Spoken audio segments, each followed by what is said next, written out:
tout le monde. Bon retour. Bonjour tout le monde qui sont en virtuel. Donc, on a des participants qui se joignent à nous en virtuel. Je salue toutes les personnes.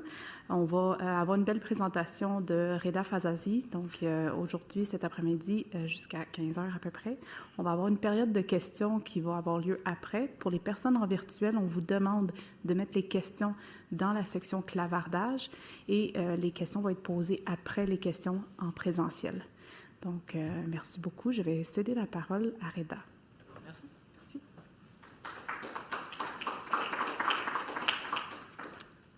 Bonjour tout le monde.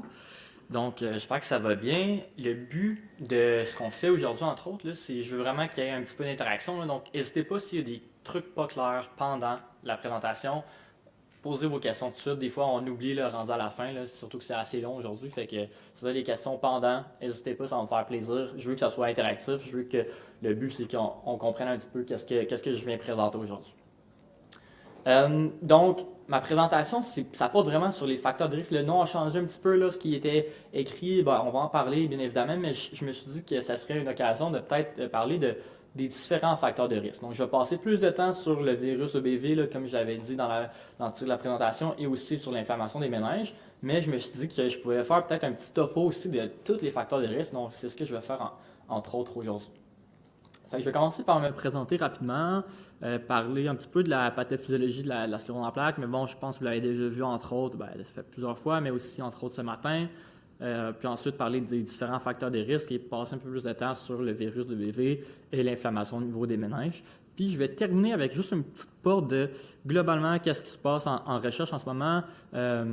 Donc j'ai vu tout à l'heure que le Dr Beauchemin en a parlé un petit peu. Là, je ne sais pas si on va se recouper ou pas. Je n'ai pas assisté à toute sa présentation. Mais il y a quelques petits trucs, je pense que ça va être nouveau là, quand même.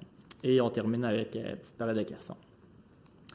Donc, je m'appelle Reda Fazazi, je suis étudiant au doctorat dans le laboratoire du Dr Emmanuel Ngachari. Donc, pour ceux qui étaient là ce matin, dans cette salle, il y avait Alexa qui est étudiante à la maîtrise dans le labo. On est étudiant dans le même laboratoire. Donc, nous, on s'intéresse vraiment à la sclérose en plaques seulement, vraiment l'interaction de la neuroimmunologie, donc des cellules immunitaires avec le système nerveux central. Donc, moi, j'avais dit que je suis un petit gars de Québec, mais en fait, je suis né au Maroc, mais j'ai fait toutes mes études ici. Là, je suis à Québec depuis l'âge de 7 ans. Donc, j'ai fait toutes mes études, mon bac, ma maîtrise, et là, je suis en train de terminer mon doctorat. Donc, si tout va bien, je devrais soutenir en septembre. Là, donc, dans les prochains mois, je devrais avoir terminé mon doctorat. Et poursuivre d'ailleurs dans le domaine de la sclérose en plaques. Là, je pars faire mon post-doctorat à l'Université de Toronto avec Jen Gummerman, pour ceux que ça dit quelque chose, une grande sommité dans le domaine. Donc, je continue à travailler là-dessus dans le futur. Et justement, mes intérêts de recherche sont un petit peu, comme je l'ai expliqué, là, globalement, c'est la neuroimmunologie, donc le système immunitaire et le système nerveux central, comment ça va ensemble. Puis mes spécialités, en quelque sorte, c'est un petit peu différence entre les sexes, comme Alexa a parlé un petit peu ce matin. Donc, le continuer un petit peu le projet que je faisais à la maîtrise. Et un de mes projets de doctorat, c'est vraiment l'inflammation au niveau des méninges. Donc, c'est une des choses que je vais parler aujourd'hui, entre autres.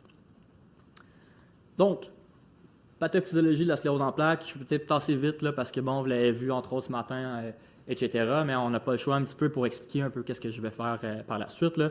Donc, c'est quoi la sclérose en plaques? C'est une maladie inflammatoire chronique du système nerveux central, donc cerveau et moelle épinière.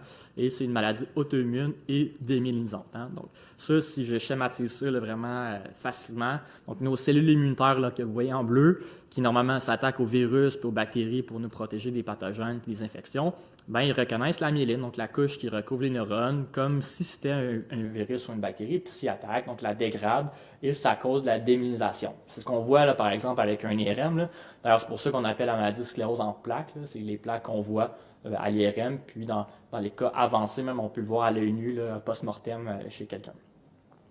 Et j'ai pas besoin d'expliquer les différents symptômes, mais ça, c'est les plus fréquents. On parle de problèmes de vision, souvent des symptômes fréquents pour aller consulter chez un neurologue, mais aussi la fatigue, problèmes de dysfonction cognitive. Puis je vais y revenir parce que c'est un des aspects qui est important dans l'inflammation des méninges. Ça cause souvent des symptômes un peu plus, on va dire, on appelle ça des symptômes invisibles. Donc justement la dysfonction cognitive, la fatigue, c'est un peu relié à ça. Donc je vais y revenir un petit peu tout à l'heure. Donc, typiquement, on dit qu'il y a 3 types de sclérose en plaques, hein, la forme rémitante récurrente, qui touche 85% des gens au moment du diagnostic et qui est caractérisée par des épisodes d'atteinte neurologique, passée par des périodes de rémission. Puis, il y a la forme secondaire progressive, donc 40 à 65% des gens qui avaient la forme rémitante souvent vont transitionner, vont avoir moins de périodes de rémission puis accumuler quelques symptômes. Et il y a environ 15% des gens qui auront la forme progressive, donc à des vitesses plus ou moins rapides ou pas, il y a une progression, il y a une accumulation des symptômes là, dès le début du diagnostic. Donc, ça m'amène à parler des différents facteurs de risque. Hein. C'est quoi les facteurs de risque de la sclérose en plaques? Autant pour l'initiation que aussi pour la progression. Okay? Donc, on va parler un petit peu de ces deux choses-là, mais principalement l'initiation.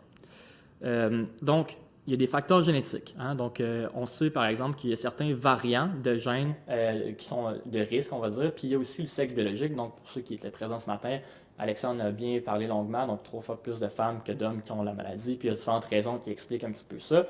Puis je vais revenir un petit peu sur chacun de ces points, on va les aborder brièvement chacun d'entre eux. Là.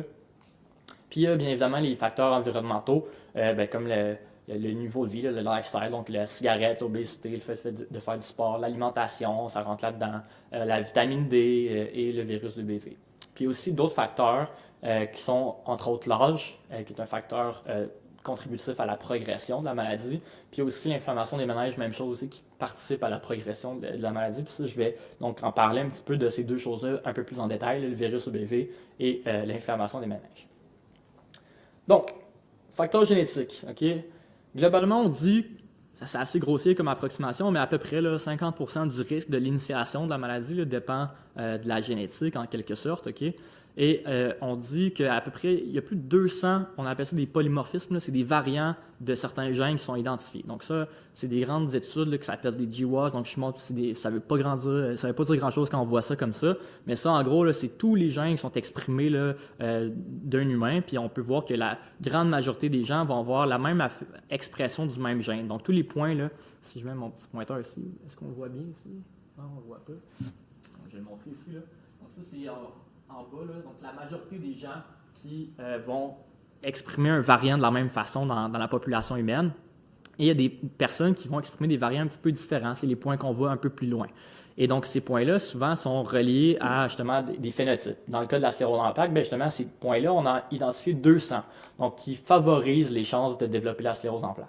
Puis il y en a un en particulier qu'on appelle le gène HLA-DR-BR1. C'est pas très important de retenir le nom, mais ça, c'est un des facteurs qui contribue le plus. Là, on voit que ce gène-là, lorsqu'il est exprimé de cette façon-là, est fortement associé à développer la SP, mais ça fait aussi d'autres maladies auto-immunes. Hein. Ce gène-là est aussi associé, par exemple, au lupus, à l'arthrite rhumatoïde. Donc, c'est un gène un petit peu, puis on comprend pourquoi, parce qu'il est important pour la présentation d'antigènes. Donc, Alexandre en a parlé un petit peu ce matin. Donc, de quelle façon, par exemple, nos cellules immunitaires, normalement, là, se défendraient, on va dire, aux virus puis aux bactéries. Donc, ce gène-là est quand même associé de façon significative à des risques accrus de développer la SP.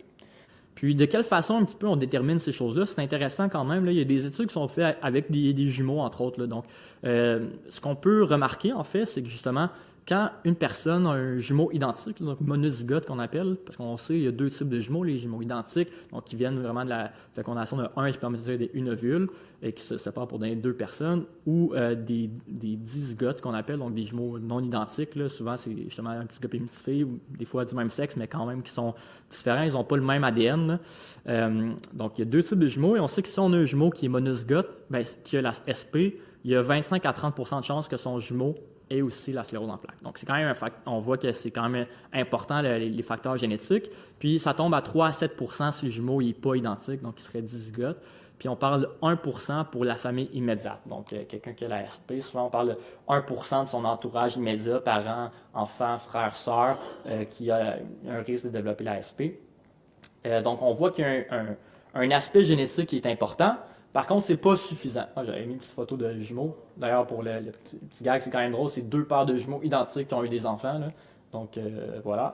Et c'est ça. Donc, c'est pas suffisant, hein, les facteurs génétiques. Il faut vraiment une interaction avec les facteurs environnementaux. Donc, c'est pour ça que j'en parle, entre autres, aujourd'hui aussi des facteurs environnementaux. Donc, un des premiers que j'ai montré tantôt, c'était la vitamine D. Hein, donc, on sait que la prévalence de la sclérose en plaques augmente avec une latitude qui s'éloigne de l'équateur. Donc là, c'est une petite carte qui assez schématisé, là, mais on comprend le principe. J'aime pas trop les couleurs, mais en gros, en bleu, c'est les endroits où il y a le plus de cas de sclérose en plaques par habitant. En rouge, un petit peu moins. En jaune, encore un peu moins. Puis en brun, encore un peu moins. Puis les blancs, on n'a pas vraiment assez de données pour faire des extrapolations. Mais on voit donc que plus on s'éloigne en tant que tel de l'équateur, plus il y a de chances de risque en fait, de développer la SP. Et ben ça, ben, ce qu'on remarque finalement avec le temps, c'est que ben, moins on a d'exposition au soleil, moins on a de taux de vitamine D et plus on a de chances de développer la SP. Puis donc, il y a différentes aussi preuves là, qui montrent ce genre d'association-là. On sait que bon, le 25-OHD, c'est un métabolite de la vitamine D. Donc, quand on reçoit de la vitamine D avec l'exposition au soleil, il est dégradé en cette molécule-là, le 25-OHD. Et ça, si on a des hauts taux dans le sang de 25-OHD, ben on sait que ça diminue les risques de développer la SP, puis surtout quand on a un haut taux d'exposition à l'adolescence au soleil, donc à la vitamine D, entre autres. Puis il y a d'autres trucs qui nous montrent aussi que la vitamine D, c'est important. Tantôt, je vous parlais des facteurs de risque génétique. Ben, il y a un des variants, là, je vous parlais des 200 variants qui sont associés à la SP. Ben, il y en a un d'entre eux qui est, ben, c'est un gène important dans le métabolisme de la vitamine D. Donc, ce gène-là, CYP27B1, est associé aussi à un risque de la SP. Donc, tout ça, ça nous mène à dire que ben, la vitamine D, c'est important, entre autres, dans les facteurs de risque pour développer la SP. Et qu'il y a un effet préventif qui est probable là, avec les personnes à risque. Donc, par exemple, si quelqu'un qui a un jumeau atteint de la SP, ben, puis qui est dans l'adolescence, ben, peut-être qu'un haut taux d'exposition au soleil, vitamine D, peut aider à essayer de prévenir le développement de la SP. Mode de vie, donc j'ai donné quelques exemples, j'en parle quelques-uns là, rapidement. Ben, on sait que le tabagisme, je vais faire ça de façon très vulgarisée pour cela. Le tabagisme, en gros, ça augmente l'inflammation, ça augmente les risques de développer la SP. Même chose pour l'obésité, ça augmente l'inflammation, ça diminue le métabolisme de la vitamine D, ça augmente les risques de la SP. Même chose pour le stress chronique. On sait que c'est jamais bon là, en général, là, que ce soit la SP, que ce soit n'importe quelle autre maladie, cancer, peu importe, ou même pour la santé mentale tout court, hein, c'est pas très bon. Mais le stress chronique, ça augmente l'inflammation, ça augmente les risques de la SP. Et aussi, ça c'est un point important, le travail de nuit. Il y a un dérèglement du cycle circadien, puis ça aussi, ça augmente l'inflammation, ça diminue aussi le métabolisme de la vitamine D. C'est aussi des facteurs de risque contribuant à la SP. Ouais, j'avais mis un beau petit graphique de ça. Et ça aussi, hein, c'est des cibles préventives là, pour les sujets à risque, là, donc les gens qui ont de la famille immédiate, par exemple, avec l'ASP, ça peut être des choses qui peuvent être travaillées pour éviter ça. Bon, j'arrive au virus EBV, donc je vais diverger un petit peu après, puis je vais y revenir, là, mais en gros, je vais l'introduire maintenant.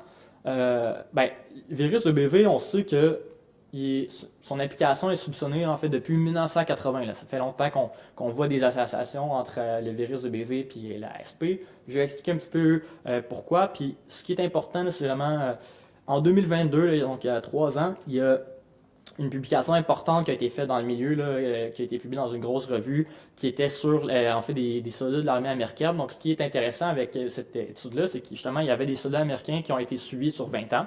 Puis eux, quand ils s'enrôlent dans l'armée américaine, ben, ils signent des décharges qui peuvent être suivies. Donc, ils doivent donner du sang.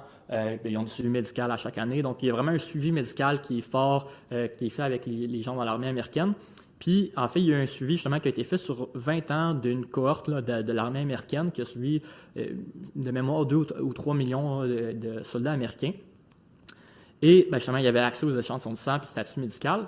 Puis ce qu'ils ont remarqué, en fait, c'est que sur les à peu près 1000 personnes dans cette cohorte-là qui ont développé la sclérose en plaques là, chez l'armée, c'est qu'ils ont tous, on appelle ça séroconvertis à l'EBV, là, ça veut dire qu'ils ont tous été infectés au virus de l'EBV, okay? Qui ont donc avaient des anticorps présents dans le sang, c'est ça qu'on veut dire par séroconversion, là, qui étaient infectés au virus de l'EBV et qui c'était donc un prérequis pour développer la sclérose en plaques. Parce que ce qu'on a remarqué, c'est que justement sur les 1000, il n'y en avait aucun qui n'avait pas eu cette infection-là.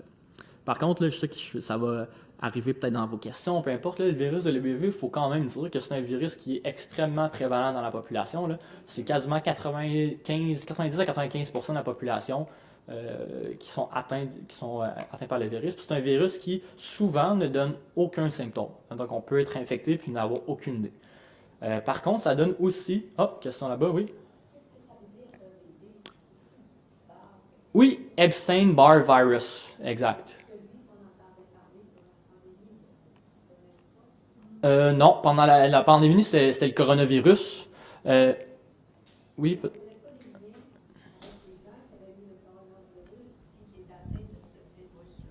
Ah, ben, je vais répéter la question pour les gens qui sont en ligne. Parfait, merci, Roxane. Donc, la question, c'était est-ce qu'il y a un lien peut-être entre le coronavirus et le virus de l'EBV, Epstein-Barr virus? Pas vraiment. De ce qu'on sait, il n'y a pas vraiment nécessairement de lien. Par contre, il peut y avoir des co-infections. Donc, quand on a deux infections en même temps, il y a des cas un peu plus sévères. Là. Donc, ça peut arriver qu'il y ait des infections opportunistes, là, quand on est déjà notre système immunitaire combat déjà un virus, bien souvent on est plus à risque de développer une autre infection aussi. Donc, peut-être que c'est avec ça que vous faites référence, là, mais je ne suis pas trop au courant sinon des autres implications. Donc, ce que je voulais dire aussi, c'est que le virus EBV, dans certains cas, donne la maladie qu'on appelle la mononucléose. Hein. Donc, la mononucléose infectieuse, c'est un dérivé, en fait, une aggravation en quelque sorte de l'infection à l'EBV. Okay? Et donc, ce qu'on a remarqué, c'est que chez les gens, dans cette étude-là, il y avait donc, quand tu avais le virus EBV, en général, tu avais 32 fois plus de risques de développer l'ASP que ceux qui n'en ont jamais donc été infectés au virus. Et il y a d'autres études qui ont montré que quand tu avais la mononucléose, en fait, tu ajoutais un facteur 2 à ça. Donc, en tant que tel, 64% plus de chances de développer l'ASP si tu avais eu la mononucléose, donc qui est causée par le virus EBV. Donc, on se rend compte qu'il y a un lien là, de causalité là, entre le développé, en fait, infecté par le virus EBV et la sclérose en plaques. Par contre, oui, c'est ça, c'est important dans l'initiation à l'ASP. Par contre, c'est pas suffisant. Hein. C'est pas parce qu'on est atteint, comme on dit, parce qu'il y a 90% de la population qui a le virus, qui a nécessairement développé l'ASP, mais ça serait comme quelque chose de nécessaire pour développer l'ASP. Puis justement, ça met en lien ça prend des interactions avec d'autres facteurs. Hein? Donc, les facteurs génétiques, on a parlé, puis les facteurs environnementaux. Donc, l'ASP, c'est une maladie qui est multifactorielle, puis justement, il y a une synergie qui existe là, entre justement les gènes, le virus EBV et les deux autres facteurs de risque comme le tabac, l'obésité, etc. Puis ce qui est important, c'est que justement la synergie, là, ça veut dire que c'est un risque cumulatif qui est plus grand que la somme des facteurs. Donc, un gros schéma un peu simpliste là, pour l'étudier, mais c'est pas parce que tu as un facteur puis tu en as un autre que ça donne nécessairement 1 plus 1 égale 2, mais ça peut donner 3 dans le sens qu'ils rentrent en synergie l'un avec l'autre, puis si on les accumule les uns les autres, plus on a de chances de développer l'ASP. Donc, je reviens au virus EBV, puis on se demande là, pourquoi cette infection-là au virus EBV est si importante. Là. Pourquoi, finalement, il y a 90% des gens qui ont le virus, puis qui ne développent pas l'ASP, qu'est-ce qui fait un petit peu ces différences-là? Donc là, je vais vous comme plonger un petit peu dans un cours d'immunologie 101. Là, donc, accrochez-vous les 2 prochaines diapos, c'est un petit peu plus du stock. J'ai essayé de simplifier ça au maximum, là, mais on n'a pas le choix de passer à travers ça pour essayer de comprendre. Okay? Donc, le système immunitaire, c'est quelque chose qui s'éduque. Donc, on n'est pas avec un système immunitaire compétent. Okay? D'ailleurs, c'est pour ça que les enfants sont tout le temps malades là, dès qu'ils naissent. Là. Le système immunitaire, il est faible, il faut ça prend du temps avant qu'il s'éduque. Puis l'éducation du système immunitaire, ça commence dans la moelle osseuse. Okay? Donc, dans nos os, on a à l'intérieur la moelle, puis nos cellules immunitaires y originent de là. Ils partent de là-bas, ils se dirigent, là, je donne l'exemple des cellules T, là, c'est un petit peu la même chose pour les lymphocytes B, mais différent un peu, mais c'est pas grave, l'important c'est qu'on donne un exemple. Donc ils vont au thymus, le thymus c'est quelque part ici, là, en dessous de la gorge, et mon boss appelle ça T-Cell U, là, donc T-Cell University, parce que c'est vraiment une école, dans le fond, d'éducation, là. Puis je vais un petit peu expliquer qu'est-ce qui se passe, c'est qu'en gros, à cet endroit-là, au thymus, les cellules, c'est là qu'ils apprennent, en fait, à devenir compétentes. Donc, à savoir qu'est-ce qu'est un virus, qu'est-ce qui est une partie de nous-mêmes. Okay? Donc, c'est vraiment important, ça se passe à cet endroit-là. Donc, en gros, ils se font présenter différents petits bouts.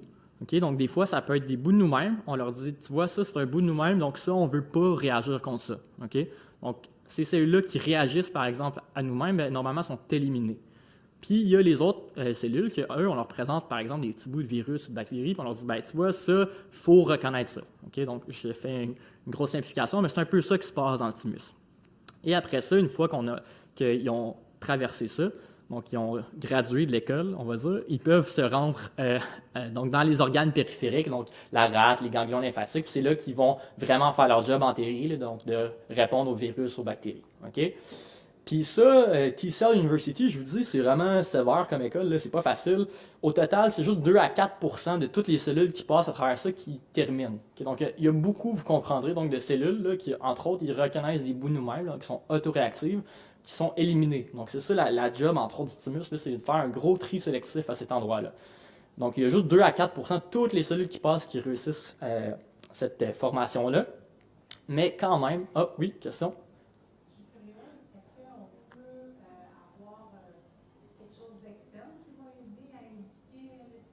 Donc la question, c'est est-ce qu'on peut avoir quelque chose d'externe qui éduque, dans le fond, les cellules du thymus?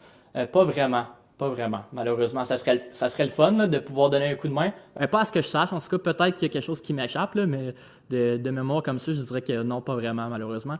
Parce que souvent, en fait, je vous ai dit un petit peu, c'est un processus long. Là. Donc, l'éducation thymique, ça commence un petit peu, en fait, avant la naissance. Ça commence un petit peu dans l'embryogenèse. Puis, le thymus, on sait qu'il se dégrade avec le temps. Là. Donc, souvent, les personnes âgées, leur thymus il est quasiment atrophié. Il n'y a plus vraiment de nouvelle éducation. Donc, c'est un processus qui est très fort au début puis qui diminue avec le temps. Donc, d'où l'importance justement que les bébés souvent sont un peu plus prônes aux infections. Puis, même chose pour les personnes âgées, un petit peu plus prônes aux infections. Mais il y a moins d'éducation. Donc, oui, c'est ça, les cellules autoréactives, vu que c'est compliqué, etc., malheureusement, ça arrive quand même qu'il y a des cellules qui s'échappent. Hein. Donc, ça, c'est quand même un processus qui est important à comprendre. Là. Tout le monde, là, toute la population mondiale a des cellules autoréactives. C'est pas quelque chose qui est spécifique, par exemple, aux gens qui ont des maladies auto-immunes. Ça s'applique à tout le monde. Tout le monde a des cellules autoréactives. Par contre, on a des mécanismes qui existent en place, là, qu'on appelle la tolérance périphérique, qui sont là, c'est des mécanismes pour garder sous contrôle nos cellules autoréactives chez tout le monde. Même les gens qui ont des maladies auto-immunes, il y a quand même une mise en place de défense pour contrôler nos cellules autoréactives. Okay? Donc, je ne vais pas trop m'embarquer là-dedans, mais il faut juste comprendre qu'il y a des mécanismes qui empêchent le développement d'autoréactivité, en fait, chez ces cellules-là. Donc, c'est quoi le rôle, finalement, du virus EBV dans la sclérose en plaques? C'est que, finalement, dans le cas de la SP en particulier, les cellules qui se sont échappées du contrôle en fait central là, qui était dans le thymus, elles sont autoréactives, donc se ramassent dans la périphérie. Et ces cellules-là spécifiques dans la SP, elles sont réactives à la myéline. Puis donc ça, comme j'ai dit, tout le monde a des cellules autoréactives, mais chez certains, ça pourrait être par exemple contre un bout de la peau, donc ça pourrait par exemple donner psoriasis, ça pourrait être contre l'arthrite rhumatoïde, donc dans certaines protéines qui sont dans les joints. Ça dépend vraiment, puis il y en a un petit peu de tous les sortes. Par contre, la myéline, ça se passe aussi dans le cerveau. Puis en général, il y a quand même ça a été montré là, par certaines études qui montrent qu'il y a des gens qui ont des cellules autoréactives contre la myéline, mais qui ne développent pas justement la sclérose en plaques, puis entre autres parce qu'ils n'ont pas été infectés au virus EBV, entre autres. Puis ce qui se passe, c'est que quand une personne est infectée par le virus EBV, le virus EBV, il cible malheureusement les cellules immunitaires. Hein. Donc les virus, des fois, ils ciblent différentes cellules. Des fois, c'est nos cellules des poumons, par exemple, pour la grippe, pour coronavirus, entre autres. Le virus EBV, lui, il cible nos cellules immunitaires, entre autres. Et donc, ce qui se passe, ce qu'on pense là, par rapport au virus EBV, c'est lorsqu'il infecte l'individu, ils vont aller infecter les cellules qui ont été autoréactives contre la myéline, puis ils vont désactiver un peu les mesures de contrôle que je vous ai parlé tout à l'heure, là, que je n'ai pas détaillé, mais qui existent pour normalement garder en contrôle nos cellules autoréactives. Là. Ils vont un peu désactiver ces mécanismes-là. Donc, malheureusement, les cellules vont être activées, puis à ce moment-là, ils vont pouvoir traverser au système nerveux central. Parce que normalement, ça n'arrive pas. Nos cellules immunitaires ne traversent pas au système nerveux central. Pour ceux qui étaient là ce matin, Alexia vous a parlé de la barrière hématoencéphalique. C'est une barrière qui empêche nos cellules immunitaires de traverser vers le système nerveux central. Mais quand elles sont activées à cause, entre autres, d'un virus comme ça, ils peuvent traverser la barrière, puis c'est ça qui se passe. Puis à ce moment-là, ça peut déclencher l'initiation de la sclérose en plaques. Donc, la question qui se pose après ça, c'est est-ce qu'on peut cibler finalement le virus EBV pour lutter contre la SP? Hein? C'est une question qui est logique à se poser. Donc, la première chose qu'on se demande, c'est est-ce qu'on peut traiter, entre autres, la SP en ciblant le virus EBV? Et donc, ça a été tenté, entre autres, avec des antiviraux. Hein? On prend des antiviraux pour voir si est-ce que le fait de cibler l'EBV directement, ça peut avoir un effet sur la SP. Donc, le but derrière ça, ça serait de diminuer la réplication des nouveaux virus, parce que ce qu'il faut comprendre, c'est que le virus EBV, c'est un virus qui est résident, là, donc il s'en va jamais. C'est pas comme la grippe, par exemple, qu'on peut la combattre, puis à la fin, c'est terminé, puis le virus n'existe plus. Comme il va dans nos lymphocytes, qui vont rester en fait dormants. Là. Donc, il y a certains endroits, ils peuvent rester cachés en quelque sorte. Là. Donc, le virus EBV, il n'est jamais complètement éradiqué, même si on n'a pas de symptômes, même si par exemple on a développé des symptômes comme la mononucléose, puis qu'après ça on n'en a plus, c'est plus qu'il n'y a plus de virus, c'est juste que le virus est comme dormant dans les cellules. Et ce qui se passe quand même, c'est qu'on pensait, entre autres, que peut-être que la réactivation de nouveaux virus de BV, ça peut, entre autres, causer, par exemple, les rechutes dans l'ASP. Donc, il y a eu des essais cliniques avec des antiviraux contre BV. Et la raison derrière ça, c'était que justement, les virus causeraient des rechutes. Puis là, je mets des études ici. Il y a des études cliniques qui ont été essayées. Ça n'a pas été concluant nécessairement pour... donc, les essais cliniques ont comme été abandonnés un petit peu pour essayer de traiter avec des antiviraux. Par contre, il y a eu après ça des thérapies de transfert de lymphocytes. Bon, je ne rentre pas dans les détails, mais en gros, c'est que le but, c'est de cibler les cellules qui sont infectées. Et la raison, c'est qu'on sait que chez la population saine, nos cellules immunitaires sont capables de reconnaître quand même les cellules infectées puis d'essayer de les cibler puis de les éliminer. Puis on sait que leur contrôle est bon. Donc, c'est ça qu'on a essayé, c'était comme de prendre des cellules saines chez des gens qui sont capables de lutter contre les cellules infectées puis de les transférer chez des gens qui ont la SP. Et il y a eu 2 essais cliniques de phase 1 et 2, là, donc les essais cliniques les premiers essais cliniques, qui ont montré des résultats assez intéressants. Là, donc vraiment, il y avait une diminution sur l'échelle de DSS de certains patients. Les scans IRM, il y avait moins de plaques. Donc il y avait vraiment des essais cliniques, des résultats, qui étaient assez intéressants. Par contre, dans un gros essai clinique de phase 3, ça n'a pas montré un avantage si incroyable versus le traitement contrôle. Par contre, je dis quand même que ce qui est important à dire, c'est que cet essai clinique-là a été très critiqué par la communauté scientifique parce qu'il était un petit peu mal designé en fonction comment que les patients ont été recrutés, c'était quoi la méthode exacte, la méthodologie là, du transfert des cellules. Ça a été beaucoup critiqué. Donc, ils sont comme en train de refaire en ce moment une nouvelle essai clinique parce que ça a été quand même assez critiqué par beaucoup d'autres chercheurs dans le monde. Là. Donc, ils sont en train de réessayer ça avec un protocole un petit peu différent. Par contre, moi, ce que je voulais vraiment parler, c'était pour prévenir l'ASP. Ça, moi, personnellement, j'ai beaucoup d'espoir dans cette voie-là. C'est par rapport à la vaccination. Donc, le but, c'est que prévenir l'infection par les virus EBV ou de prévenir la mononucléose, par exemple, ça diminuerait les risques de développer l'ASP. Hein. Donc, la raison 1, ce serait que le EBV, donc ça serait nécessaire au développement de l'ASP. Donc, si on n'est pas infecté du virus avec une vaccination, peut-être qu'il n'y aurait plus de SP. Puis la raison 2, c'est si la mononucléose, elle, augmente les risques de l'ASP puis qu'on empêche la mononucléose, tant mieux, ou si on vient de réduire les taux de développer l'ASP. Donc, je dis ça ici, là, je mets les 2 raisons. Pourquoi? Juste parce que ça a été, là, je montre ici d'ailleurs des essais cliniques qui avaient été montrés. C'est que les premiers essais cliniques, ça n'avait pas rapport avec l'ASP, ces essais cliniques-là, parce que ce qu'il faut comprendre aussi, c'est que le virus EBV, c'est un virus qui est assez problématique. Là. Il ne cause pas juste l'ASP, il est associé aussi à différents lymphomes, là, des proliférations donc des cancers, puis à d'autres maladies auto-immunes aussi. Là. Donc, il y a vraiment d'autres groupes qui essaient de cibler aussi le BV.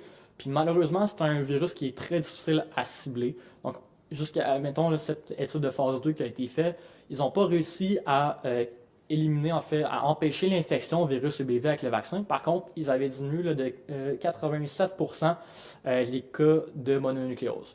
Donc, pour l'instant, il y a encore des études cliniques qui sont en train d'être essayées pour tester de complètement empêcher l'infection au virus EBV.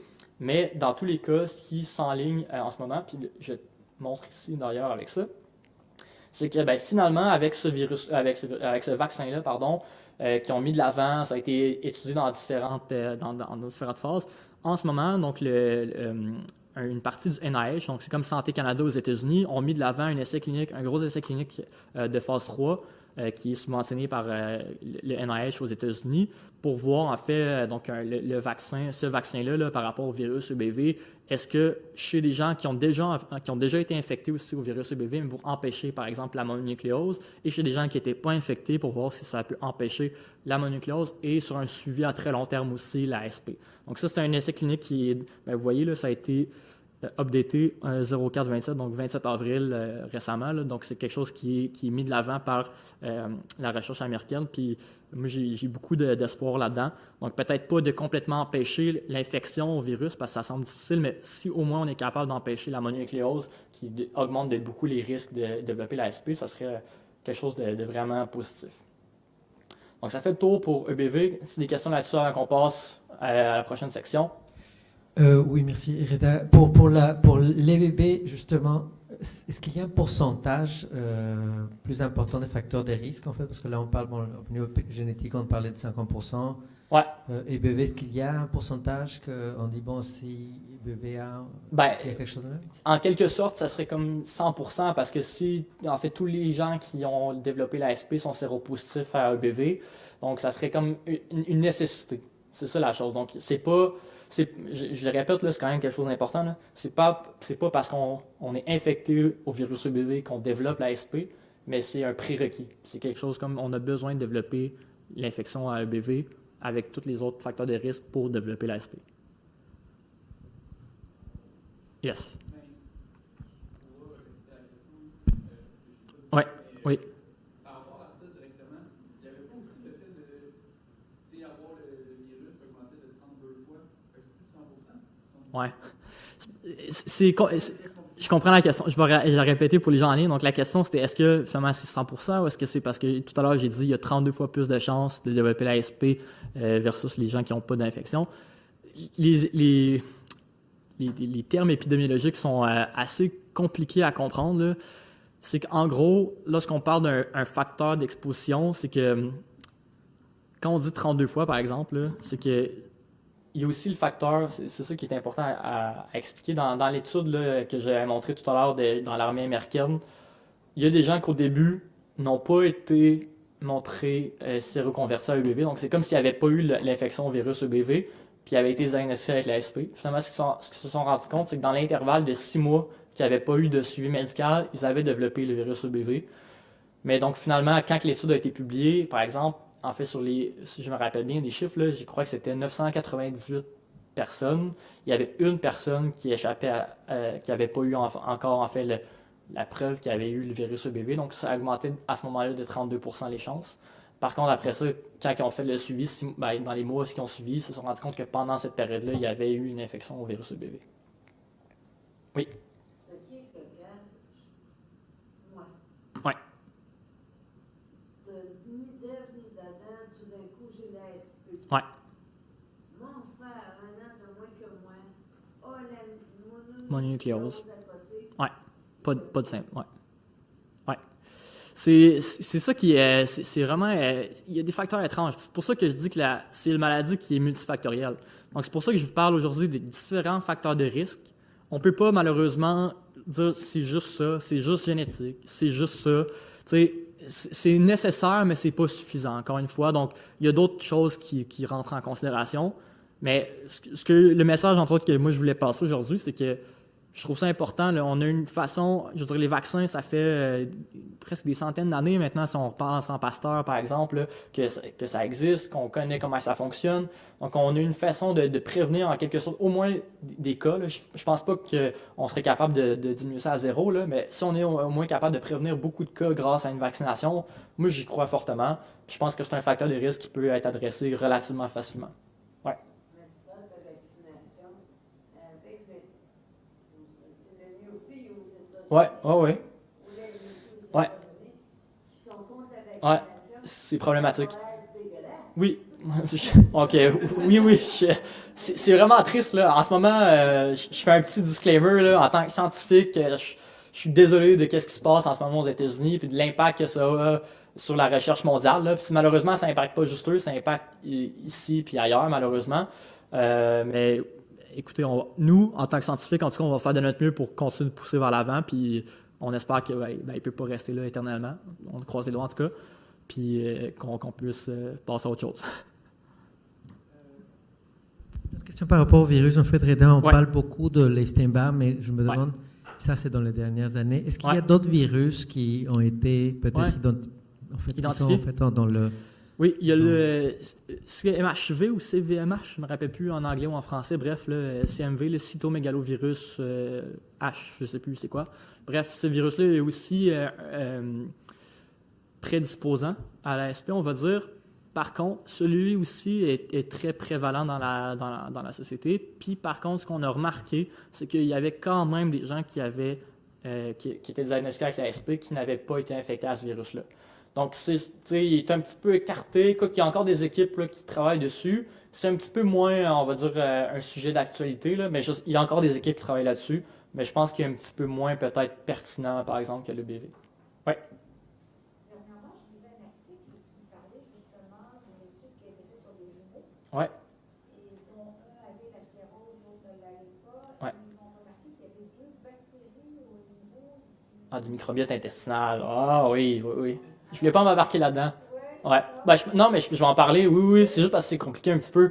Mais je répète la question pour les gens en ligne. Donc, c'est une question par rapport à une étude sur les jumeaux, quelqu'un qui avait développé l'ASP, quelqu'un qui l'avait pas eu, par rapport aux bactéries qui colonisent en fait notre intestin. Donc, on appelle ça le microbiote, là. Puis c'est un facteur de risque, là, tout à fait. D'ailleurs, c'est drôle parce que je suis en train de rédiger ma thèse en ce moment, puis j'en parle en ce moment, là. Donc, j'ai écrit ça hier, là.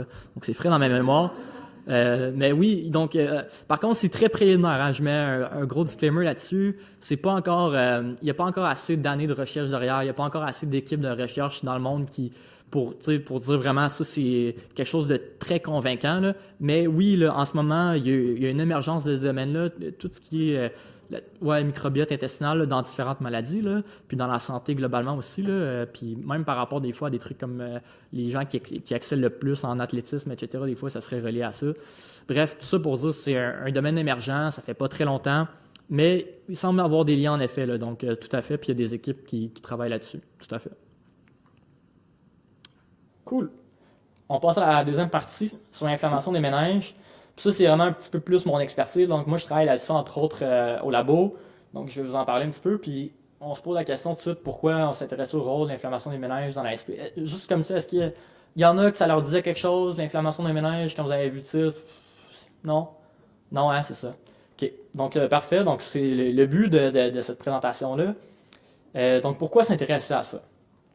L'inflammation dans les méninges chez les personnes ASP, c'est vraiment important parce que, il y a 100% en fait des gens qui ont des formes progressives qui ont une type d'inflammation méningée. Okay?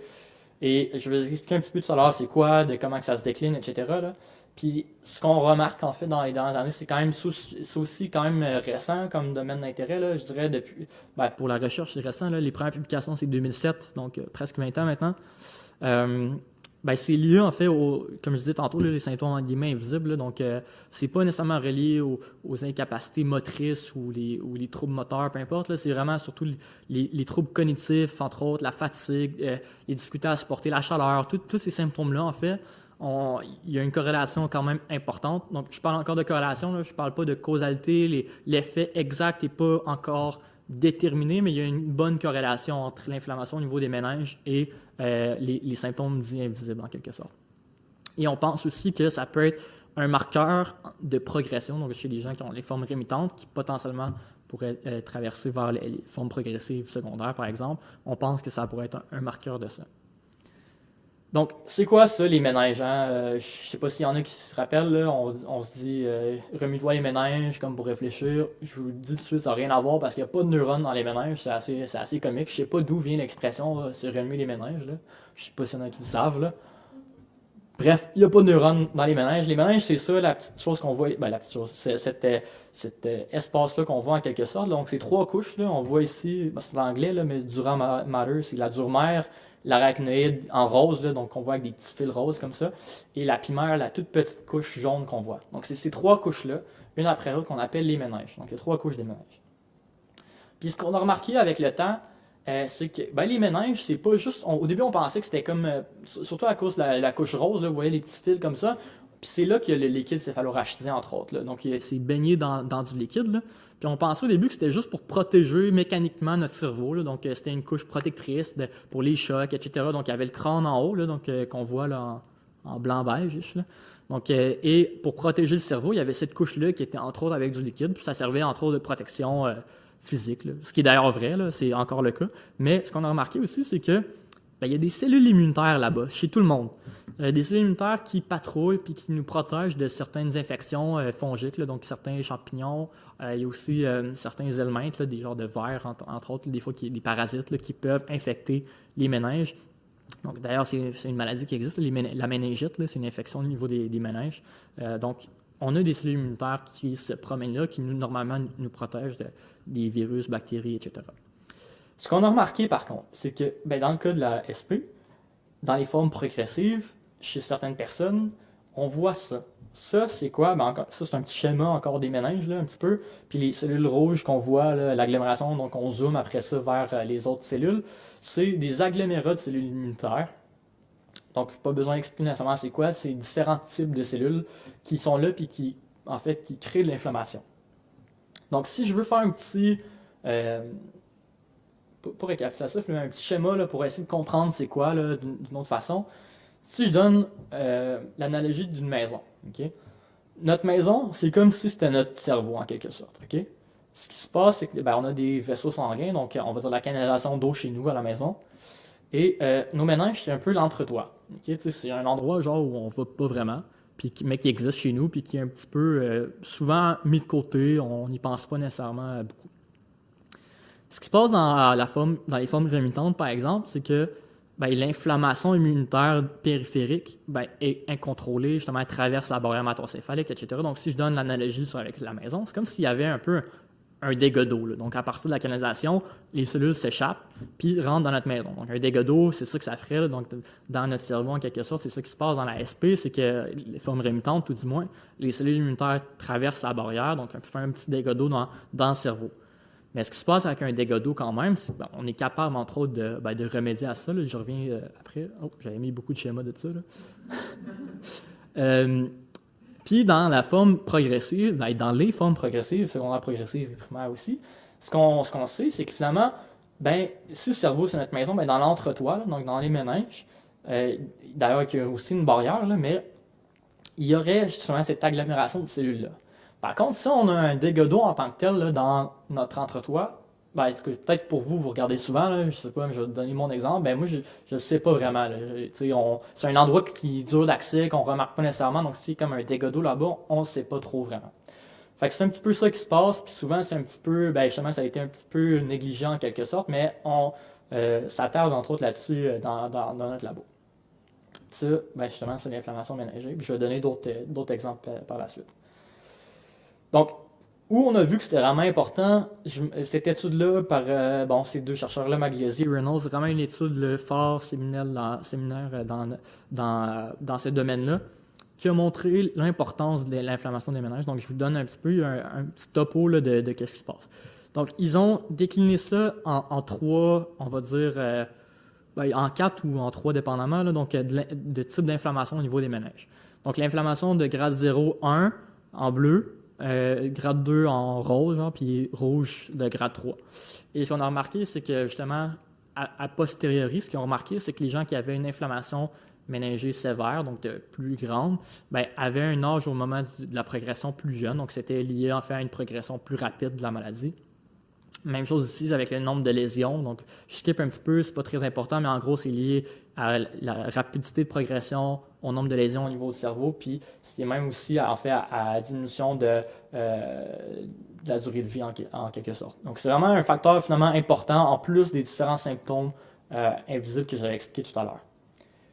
Et cette publication-là, ce qui montre à la fin, donc je montre les conclusions ici, là, en gros, ils disent en gros, là, je traduis librement en français, là, c'est que c'est important d'avoir des modèles animaux, par exemple, qui permettent de modéliser ça pour pouvoir l'étudier. Parce qu'on comprend, l'inflammation au niveau des méninges, on ne peut pas étudier ça chez quelqu'un qui a la SP, c'est pas possible. C'est un tissu qui est à l'intérieur, on n'y a pas accès. Donc c'est important d'avoir des modèles animaux pour faire ça. Puis jusqu'à présent, il n'y en avait qu'un en fait dans le monde. Puis on a un deuxième qu'on est en train de développer, entre autres, dans notre laboratoire pour étudier un petit peu qu'est-ce qui se passe là-dedans. Donc, comment étudier ça en labo? J'évite d'expliquer les 5 dernières années de ma thèse, mais en gros, on est capable de modeler ça chez la souris, là, puis en gros, la souris va développer un phénotype clinique un peu qui ressemble à la sclérose en plaques progressive secondaire, donc avec des périodes de rémission et des relapses, ensuite une progression un peu plus importante. Puis, on est capable d'étudier en fait le cerveau de la souris grâce au protocole éthique, etc. On est capable de voir qu'est-ce qui se passe dans le cerveau. Puis là, je vous montre un petit peu rapidement quelques petits trucs juste pour vous montrer qu'est-ce qu'on fait. On vient après ça regarder justement dans les méninges de la souris. Vous pouvez comprendre que ça devient un petit peu complexe des fois.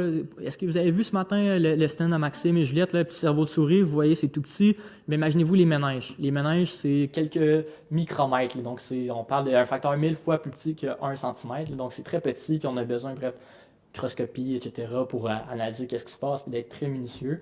Donc, bref, on regarde un petit peu qu'est-ce qui se passe là-dedans. Puis là, je vous donne une photo réelle, là. Ça, c'est une immunofluorescence, comme on l'appelle. Donc, on regarde au microscope les méninges d'une souris. Puis, c'est ce que je vous ai montré tantôt là, avec des schémas, des fausses images. Là, mais là, c'est une vraie image au niveau des souris. Ils développent une inflammation au niveau des méninges. Donc ça, vous voyez là, les différentes couleurs, c'est différents types de cellules. En gros, là, les bleus, les rouges, les jaunes. Il y a même quelques vertes qu'on ne voit pas beaucoup, là, mais c'est différents types de cellules qui sont dans les méninges des souris et qui créent l'inflammation. Puis, je vous évite encore une fois les 5 dernières années de ma vie pour essayer de comprendre qu'est-ce qui se passe avec ça.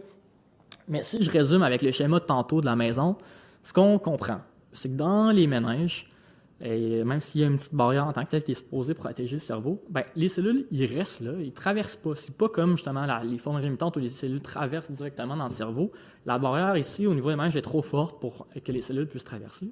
Par contre, ce qu'on a remarqué, c'est qu'ils sont capables de produire des molécules qui, eux, sont capables de traverser la barrière, puis causer quelques problèmes en fait dans le cerveau. Puis justement, à cet endroit-là, souvent juste à l'autre côté de la barrière au niveau des méninges, c'est la matière grise du cerveau, donc c'est lié entre autres souvent justement aux fonctions plus cognitives, la fatigue, les problèmes de gestion de chaleur, etc. Donc c'est pour ça qu'on pense que c'est vraiment relié à ça. Donc, les traitements disponibles à l'AXA, on a les a présentés un petit peu ce matin. Ce que je voulais montrer, entre autres, c'est qu'il y en a peu pour les formes progressives. À droite, là, PPMS et SPMS, c'est secondaire progressif puis primaire progressive. Il y a moins de traitements qu'il y a pour les formes rémitantes. Et donc, ces traitements-là, dans toutes les formes, en gros, là, si je résume globalement, là, leur objectif, c'est de réduire l'inflammation. C'est ça qu'ils font, ces traitements-là. Donc, il y a moins pour réduire le nombre de poussées, pousser moins forte, ralentir la progression, mais c'est tous en fait des immunomodulateurs en quelque sorte, là, donc diminuer l'inflammation. Puis, bon, évidemment, je ne parle pas des autres médicaments que certaines personnes prennent pour gérer les autres symptômes, mais voilà ce qu'il y a pour les traitements. Donc, je l'ai dit, il y en a peu pour les formes progressives. Donc, si je fais un schéma de qu'est-ce que ces médicaments-là font dans l'analogie de la maison, tantôt qu'il y avait un dégât d'eau, c'est comme un peu fermer le robinet puis éponger. C'est rendre les tuyaux plus solides, puis c'est couper l'eau complètement. Donc, les anti-CD20, par exemple, ou natalizumab, ces médicaments-là, c'est un peu ça qu'ils font, hein, si je prends l'analogie. Par contre, si on comprend avec ces médicaments-là, si on a, on va dire, un dégât d'eau dans les méninges, on ne cible pas vraiment ça. Donc, c'est ça, en ce moment, la limitation qu'on a, c'est que les médicaments qui sont pour l'instant disponibles ne ciblent pas vraiment l'inflammation au niveau des méninges. Donc, que je vous expliquais ici. Donc, c'est un petit peu ça, entre autres, le but de notre laboratoire à nous et d'autres maintenant dans le monde, c'est d'essayer de comprendre qu'est-ce qui se passe au niveau de l'inflammation des méninges, de quelle façon ils réussissent à endommager le cerveau, puis comment on est capable de les cibler, cette inflammation spécifique-là, pour essayer de diminuer en fait la progression. Donc ça m'amène à la dernière partie de où en est la recherche. Puis je parle de différentes choses. Oui, questions là-dessus, s'il y en a qui ont des questions là-dessus. Pourquoi l'inflammation des méninges est principalement observée sur les formes progressives et non pas sur les rémissions? Ouais, c'est une bonne question. C'est difficile un peu à comprendre. Ce qu'on pense un peu, là, c'est que c'est encore des hypothèses, là, il n'y a rien confirmé là, dans ce que je veux dire maintenant. Là. C'est qu'il y en a quand même, il y a quand même l'inflammation au niveau des méninges chez les personnes qui ont la forme poussée-rémission. Par contre, avec un mécanisme qu'on ne comprend pas encore, qu'on ne connaît pas, il y a une agglomération de ces cellules-là seulement dans les formes progressives. Donc, ces cellules-là inflammatoires, il y en a dans les méninges, des personnes qui ont les poussées-rémission, mais qui agissent toutes seules, ne sont pas capables d'endommager, on va dire, le cerveau. Donc, ce n'est pas par là que les mécanismes arrivent. Par contre, ce qu'on remarque, là, si je retourne peut-être au schéma que j'avais montré, ça fait un petit bout. Oui, ici. Tu sais, ça, cette agglomération-là, je ne l'ai pas bien expliqué nécessairement, là, mais c'est un petit peu la même organisation qu'il y a dans des organes lymphoïdes, comme notre rate ou les ganglions lymphotiques. Là. Donc ça voudrait dire qu'ils sont en train de ces cellules-là proliférer puis de produire de l'inflammation vraiment chronique. Puis ça, on l'observe juste dans les formes progressives, on ne le voit pas dans les formes poussées-rémission. Puis on pense on sait là, que ces structures-là en soi, c'est ce qu'on montre d'ailleurs là, dans notre équipe, c'est que ces structures-là en soi ont des capacités de produire des médiateurs d'inflammation qui traversent le cerveau, puis on observe ça juste dans les formes progressive. Le mécanisme, on ne comprend pas encore. Pourquoi ça se passe seulement chez les personnes qui ont des formes progressives, on ne sait pas encore. On essaie un petit peu de comprendre ça. Ouais. L'inflammation, c'est ça, on ne peut pas la voir chez un humain, Non. on peut voir chez la souris. Ouais. Ça. Mais comment on peut faire un diagnostic de quelqu'un qui a Mhm. inflammé? C'est des super questions, c'est extraordinaire. Puis il y a eu un chercheur aux États-Unis, Peter Calabrese, qui est venu donner une conférence à Québec il n'y a pas très longtemps, qui développe une technique extraordinaire. Je ne m'y connais pas beaucoup, là, fait que je vais juste donner en gros qu'est-ce qu'il fait. Mais en gros, ils sont en train de développer, c'est des physiciens entre autres, là, ils ont des physiciens qui travaillent avec eux. Ils développent une technique d'imagerie, donc comme l'IRM encore, là, mais qui est un petit peu différente. Là. Donc, il y a différents types d'imagerie, là, même pour globalement, il y a les formes T1, T2, avec quand les patients prennent du galidonium aussi pour faire des enhancements. Là. Il y a différentes façons de faire de l'imagerie cérébrale. Puis eux, ils ont mis au point une façon de voir l'inflammation au niveau des méninges. C'est pas encore quelque chose qui est at large, là, donc qui serait dans tous les hôpitaux, mais ils sont en train de mettre ça de l'avant, puis après ça, bien évidemment, ça va suivre le cours de la recherche, donc il y a différentes équipes qui vont la tester un peu dans le monde, puis si ça marche bien, bien, ça va devenir après ça disponible un peu partout, là. Mais il y a des équipes de recherche, puis c'est ça qui est intéressant, puis d'ailleurs que je mets de l'avant, entre autres, SP Canada et même aux États-Unis aussi, ils mettent beaucoup de collaboration de l'avant. Là. Donc, c'est des équipes de physiciens. Là. Donc, eux ne connaissent même pas ça, la SP. Ils ne savent pas c'est quoi exactement les mécanismes. Là. Mais en travaillant avec des biologistes comme nous, peu importe, ben, ils sont capables de mettre de l'avant on met nos connaissances ensemble, puis eux, ils développent des choses que nous, on a besoin. Donc, c'est vraiment des choses qui se mettent de l'avant grâce à ça. Ça va en prendre une minute là, de traverser les... Yes, Max? Pendant que tu défiles tes diapos de la structure là, que tu viens de nous montrer avec Ouais. l'agglomération de cellules, ça prend environ combien de temps à se faire? Ça arrive du jour au lendemain ou ça prend des années? Ouais. Alors, c'est ça. Si on parle chez la souris, c'est plus rapide, là, mais si on parle des humains, bien évidemment, ça prend plusieurs années. Et il n'y a pas encore de... C'est encore, comme je disais, à ses débuts, un petit peu, cette recherche-là, de comprendre comment ça s'organise, là, mais on parle vraiment de plusieurs années. Puis même chez les personnes, justement, qui ont les formes progressives primaires, par exemple, qui ont été diagnostiquées dès le début, ben, ces agglomérations-là vont être tout petits, on va dire, puis ça prend des années avant qu'ils s'agglomèrent. Puis là, il y a des raisons aussi anatomiques, là, ces endroits-là, ces organes-là en tant que tels se développent dans les sulcis. Là. Donc, on sait que le cerveau il est replié. Là. On se rappelle de nos cours de bio peut-être au secondaire. Là, le cerveau est un petit peu replié, puis c'est dans ces endroits-là que cette inflammation-là se passe. Donc, ça prend des années avant qu'il s'accumule là-bas. Ouais. Question? C'est le micro, parce qu'on a eu des demandes en virtuel. Oui. La question? C'est toi. Est-ce qu'on pourrait penser de façon éventuelle qu'il peut y avoir un lien entre la méningite en fait Ouais. et les sclérose en plaques? La réponse, c'est qu'en ce moment, on ne sait pas. C'est la réponse poche, là. On ne sait pas. Je sais qu'il y a des équipes, entre autres à Toronto, là, qui s'intéressent à ça. Dans l'équipe dans laquelle je vais faire mon postdoc, John Government, il y a des gens qui travaillent là-dessus. Je ne suis pas encore au courant. Je ne sais pas, mais c'est en travaux. C'est un peu poche comme réponse, là, mais c'est la seule réponse que je peux donner. Good. Donc, Parlez bien fort. oui. On va prendre le micro quand même, Pour parce les que gens en ligne, pour les les gens en gens ont demandé. La parole est à vous. Est-ce que cette avancée-là, est-ce qu'elle est juste canadienne-torontoise? Non, c'est ça, l'équipe, il y a deux équipes fortes, on va dire, dans le monde là, qui travaillent là-dessus. Il y a une équipe, j'imagine qu'ils sont italiens, je ne sais même pas pour être honnête, là, mais c'est des noms consonances italiennes, là, donc je présume. Mais ouais, Roberta Magliosi, qui travaille fort là-dessus. Donc, elle, son équipe sont vraiment, vraiment spécialisées là-dedans. Et entre autres, l'équipe de Jen à Toronto qui sont vraiment forts là-dedans. Puis, comme je disais, ben, nous, notre équipe à Québec, donc moi, je suis au CHUL, là, on commence à travailler là-dessus un petit peu. C'est pas l'expertise nécessairement de mon patron, c'est un peu un projet qui est allé vers là, en fait, quand j'ai commencé mon doctorat. Donc, ton post-doctorat va être vraiment axé là-dessus. Ouais, exact. À Toronto, Ouais. c'est ta valeur à toi. C'est ma valeur à moi, puis je vais vous montrer tantôt, entre autres, une des raisons pourquoi j'ai décidé de faire ça, parce que, je vais en parler. je vais expliquer ça immédiatement. Je ne veux pas voler le punch tout de suite, là. Merde. Donc, c'est ça, au moment de la recherche, justement, il y a plein d'équipes qui travaillent maintenant sur l'inflammation au niveau des méninges.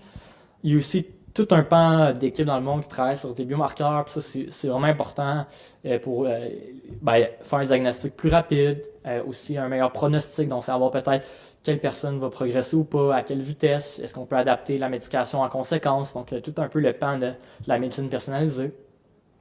Il y a aussi les CAR T-cells, donc j'ai vu cette partie-là un petit peu rapide là, de chez le Dr. Beauchemin, on a parlé un petit peu pour essayer de cibler spécifiquement les cellules problématiques et de les éliminer. Et comme je l'ai dit, moi je crois fortement aussi au vaccin pour le BV. Je pense que c'est quelque chose qui est important à faire. Là. Donc, comme j'ai dit, ça se passe aux États-Unis. Souvent, comment ça se passe, c'est que quand c'est réglé aux États-Unis, après ça, Santé Canada prend le dossier puis c'est rapidement fait au Canada. Et ben là, je fais un shout-out à Maxime et à Juliette qui faisaient tantôt leur petite présentation par rapport avec ils ont parlé de régénération de la myéline. Là. Puis ça, c'est vraiment, en ce moment, vraiment cool. Là. Donc, il y a des résultats préliminaires chez la souris qui ont montré que les microglies, les cellules qui, normalement, ils recyclent un peu les lipides, donc les dommages qui sont faits là, dans la myéline, ils les recyclent puis sont capables d'aider au processus de rémyélinisation. Ben là, il y a un essai clinique de phase 1 avec des humains là, qui est mis de l'avant encore aux États-Unis. Là. Donc, c'est quelque chose de prometteur aussi pour essayer de retrouver peut-être des fonctions qui ont été perdues. Donc, ça, c'est quelque chose qui est vraiment mis de l'avant.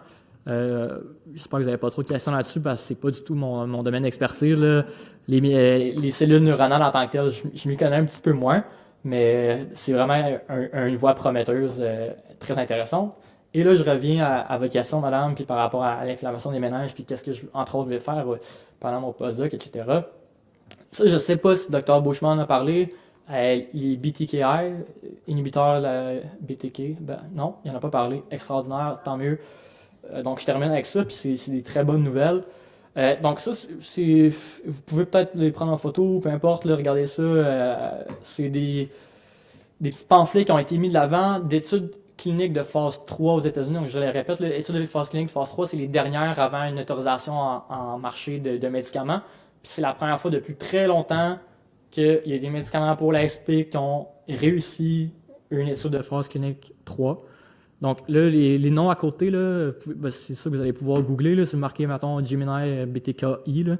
Par exemple, ça, c'est en plus, ce qui est intéressant, c'est que c'était le même médicament. En ce moment, ils ont testé dans 2 types de SP. Donc, à gauche, ouais. Gemini, c'est la forme rémitante. Et ce qu'ils ont montré, en fait, c'est que ce médicament-là, entre autres, ce qu'on remarque chez les modèles de souris, entre autres, pour l'instant, en plus de chez l'humain, là, c'est qu'il cible, entre autres, l'inflammation au niveau des méninges. Mais les résultats réels de ça, des impacts de ça va se voir que dans plusieurs années. Là. Mais ce qu'on sait tout de suite, par contre, avec ce médicament-là, c'est qu'ils l'ont comparé pas juste à un placebo, ils l'ont comparé à un médicament qui existe déjà, le teraflunomide. Puis, ils avaient autant d'efficacité par rapport au diminuer le nombre de poussées, etc. Par contre, il y avait un avantage supplémentaire. De un, c'est une pilule qui se prend une fois par jour, avec très peu d'effets secondaires. Et aussi, ça diminue le risque de progression à long terme. Donc, ils ont suivi ces gens-là pendant 3 ans. Et ça a diminué les chances de, en fait, 70% si je me souviens bien, là, de diminuer, en fait, la progression.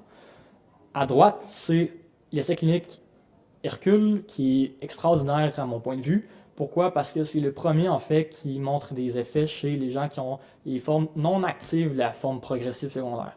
Donc, chez beaucoup de gens, parce qu'on fait une petite distinction, là, la forme secondaire progressive, elle peut être divisée en soit active ou non active. Donc, active, c'est ceux qui ont encore des poussées avec des périodes de rémission, puis il y a des gens qui n'ont plus de périodes de poussée-rémission. Et la majorité des gens font des périodes quand même de poussée-rémission, même dans la forme secondaire progressive. Et il y a quelques traitements qui fonctionnent assez bien pour ces gens-là, pour diminuer le nombre de poussées. Par contre, pour les formes non actives, en fait, il n'y en avait pas de traitement pour l'instant. Donc, c'était assez difficile. Et ce serait le premier, en fait, qui montre des résultats intéressants. Donc, ils l'ont comparé à un placebo, puis ça ralentissait la progression sur 3 ans. Et l'avantage, en plus, par exemple, versus les anti-CD20 qui sont donnés aux gens qui ont des formes progressives actives, ils ne causent pas d'immunosuppression assez sévère, là. Puis, donc, c'est vraiment quelque chose d'intéressant. Puis, en ce moment, ça a montré tellement de bons effets que la FDA, donc l'agence qui approuve les médicaments aux États-Unis, ils l'ont mis sur un fast track, là, donc pour devancer d'autres traitements. Là. Donc, c'est étudié en ce moment de façon rapide. Puis, je reviens en espérant pour dire que le monsieur qui gère les États-Unis ne vont pas trop se mettre les pattes là-dedans pour déranger là-dessus. Mais pour l'instant, ils se débrouillent quand même bien, là, ils sont assez distincts là, dans la FDA. Donc, si tout va bien, normalement, comme je le répète tantôt, là, mais quand c'est fait par la FDA, souvent Santé Canada prennent le dossier, puis je ne sais pas combien de temps après, là, mais ils prennent le dossier assez rapidement après pour faire la même chose, processus d'approbation au Canada. Donc voilà, puis je termine en disant que aussi ce même médicament-là, il est encore en recrutement pour les gens qui ont la forme progressive primaire. Donc ils ont vu tellement d'effets positifs pour les deux futures formes, ils se sont dit qu'ils allaient le tester pour la forme progressive primaire. Donc il est encore au tout début, là, mais ils sont encore en train de faire l'essai clinique par rapport à ça. Donc voilà, ça termine ma présentation.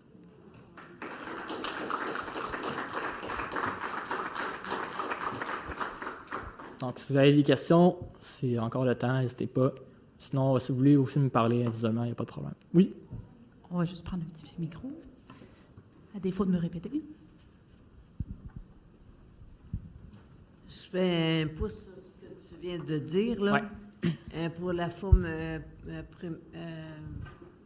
primaire. Là. Ouais. Je présume que c'est des personnes de 50 ans et moins, tout le tralala. Oui, malheureusement. Par contre, c'est un bon point. J'avais pensé d'ailleurs à parler de ça aujourd'hui, mais je l'avais supprimé la diapositive. J'en avais parlé à ceux qui étaient là d'ailleurs à la marche Esprit à Québec. Les essais cliniques, là, c'est un autre sujet en soi, puis c'est un domaine d'expertise qui m'échappe un petit peu, pour être honnête, là. Mais je sais qu'il y a beaucoup d'efforts, entre autres de SP Canada et d'autres, même, c'est pas juste pour la SP, là, c'est pour d'autres maladies aussi. Ils mettent des efforts pour essayer de changer nécessairement les critères d'inclusion ou au moins faire peut-être des essais cliniques qui sont séparés. Puis je vous donne au moins c'est quoi l'envers de la médaille, c'est que pour comment ils sont faits en ce moment, les essais cliniques sont faits, en effet, c'est vraiment en poche parce que souvent les critères sont assez restreints, là. Puis le but, ce qui est poche, c'est qu'il faut tellement montrer des effets intéressants. Ils n'ont pas le choix, malheureusement, de restreindre un public plus petit là, pour montrer des effets, pour qu'au moins, quand même, si c'est accepté, ben après ça, il y a une plus grande partie des gens qui peuvent en avoir, qui bénéficient d'un médicament approuvé. Le problème, c'est ça, c'est que souvent, puis la raison derrière ça, c'est que si on écarte, on va dire, les différents critères, il y a des mécanismes qui peuvent être différents. Par exemple, hein, si des fois, si on parle en bas de 50 ans, si on l'amène à 70 ans, mais il y a des mécanismes qui se passent à 70 ans, puis qui ne sont pas nécessairement d'ailleurs reliés à la SP. Là. Il y a un phénomène normal de vieillissement, par exemple de neurodégénération. Là. On sait que le cerveau, avec l'âge, il diminue un petit peu en volume. Donc, est-ce que c'est des facteurs confondants ou pas dans l'évaluation d'un médicament? Ça peut l'être. Fait que c'est pour ça que malheureusement, les critères d'inclusion sont plus restreints. Mais comme je vous disais, je sais qu'il y a certains groupes, en tout cas, qui essaient de faire peut-être au moins des essais cliniques peut-être différents ou avec une inclusion différente là, pour ça. J'oserais dire que c'est de l'agisme. Ah, peut-être, oui, c'est vrai. Est-ce qu'il y avait d'autres questions en présentiel? Je pense qu'en virtuel. Oui.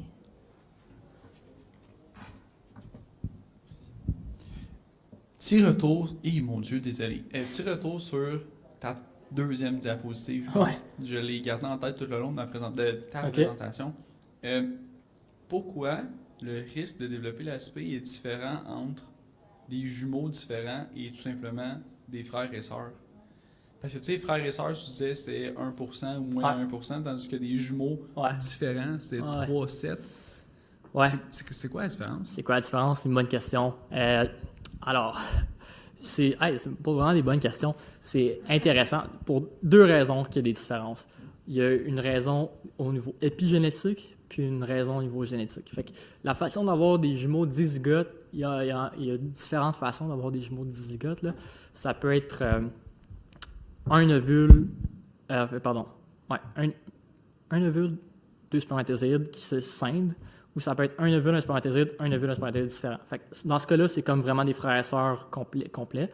Puis l'autre, c'est comme un mix entre un jumeau, puis des vrais jumeaux, puis des frères et sœurs. Puis il y a l'aspect 2, qui est, je crois, aussi très important, c'est l'aspect épigénétique, dans le sens que Donc, je vais parler un petit peu c'est quoi l'épigénétique. L'épigénétique, c'est de quelle façon l'environnement affecte notre génétique. On sait par exemple que justement le fait de fumer, ça n'affecte pas nécessairement nos gènes directement, l'expression de nos gènes, mais en fait de quelle façon ils vont exprimer, ça les affecte. Fait que le moment de la grossesse de la mère, par exemple, va être différent d'un frère versus des jumeaux. Fait que si des jumeaux, même s'ils ne sont pas identiques, ils vont avoir exactement le même environnement de grossesse, alors que des frères et sœurs qui ont eu, je sais pas, 2-3 ans de différence, ben ils n'ont pas exactement le même environnement. La mère, elle n'a pas mangé les mêmes choses, elle n'a pas été exposée aux mêmes polluants atmosphériques, etc. Donc, il y a des différences à ce niveau-là.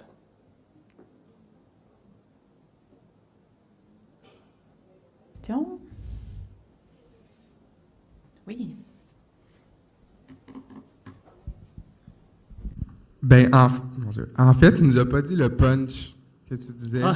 Ben, le punch, c'était juste ça. C'était le fait de dire que, en fait, ça fait très longtemps qu'il n'y a pas eu d'essais cliniques de phase 3 qui vont être fast-track par la FDA, là.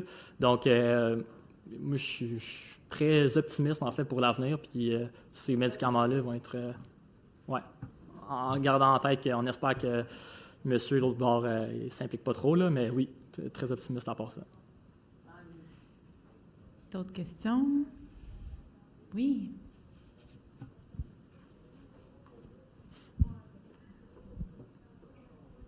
Pour la vitamine D, Ouais. j'ai toujours entendu parler que c'était lorsque la mère était enceinte, l'exposition à la vitamine D durant cette période-là était Important, ouais. directement reliée. Tantôt, tu as plus dit au niveau de l'adolescence, puis là, je suis un petit peu mélangé là-dedans. Ouais. Ben, la meilleure corrélation de prévention, c'est par rapport à l'adolescence, là. C'est quand on prend tout le monde confondu, mais en effet, pour les personnes enceintes, donc il y a un effet aussi qui pourrait être intéressant. Par contre, je mets quand même un disclaimer, là, la vitamine D, ça peut être d'ailleurs en vente libre aussi, là. Je vous demande quand même s'il y en a qui veulent faire ça, de parler à un pharmacien, un neurologue, parce qu'il y a quand même des effets secondaires qui peuvent être importants si on prend trop de supplémentation en vitamine D, là. Donc, c'est quand même important à mentionner. Il faut que ça soit supervisé par un pharmacien, un neurologue. Mais, ouais. D'autres questions? Parfait. Mais une belle main d'applaudissement pour Reda Frazasi. Merci beaucoup. Pour le mot de clôture, je vais remettre Diego au podium. Merci beaucoup, Reda. Vraiment, je n'ai aucun doute que ta soutenance va être tout un succès. Puis la vulgarisation scientifique, on a vraiment une belle leçon aujourd'hui. Bravo pour ça, là, vraiment. Là. Et on a bien hâte de voir c'est justement ton postdoc te suivre tout au long de ta carrière. Ça nous donne d'espoir. Puis je pense qu'on est là pour ça. Là. Donc bravo pour tout ça. Merci à vous tous en fait de votre participation. On va voir un sondage de l'événement qui va être envoyé par courriel. Et aussi, vous allez avoir accès à la rediffusion qui va être envoyée. Donc, si vous avez raté une autre conférence, vous allez pouvoir la voir. Merci à vous tous. Puis, je vous souhaite vraiment une bonne après-midi ici à Québec ou un bon retour à la maison, si c'est le cas. On se voit certainement l'année prochaine au sommet, au Congrès Sport Famille. On va voir en fait quelle va être la formule l'année prochaine. Merci à vous tous.